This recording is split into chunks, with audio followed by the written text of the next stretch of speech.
St. Lucia is celebrating its 36th anniversary of independence. The annual celebrations are festive, but often serve as an opportunity for introspection and debate on the progress of the nation.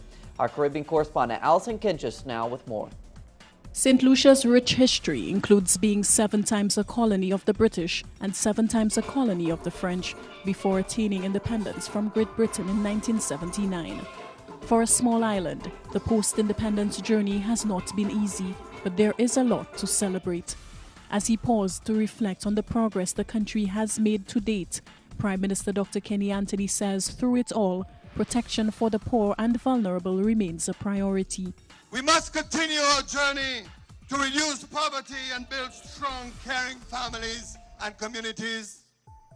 Our journey for lifelong learning and human development must be central to our agenda as we take on new priorities. How does the average St. Lucian feel about independence? Joseph Fulgent says it is a time for reflection and recommitment to work together to build the country. We are unified, understanding within us in this country so that we can move forward in this country.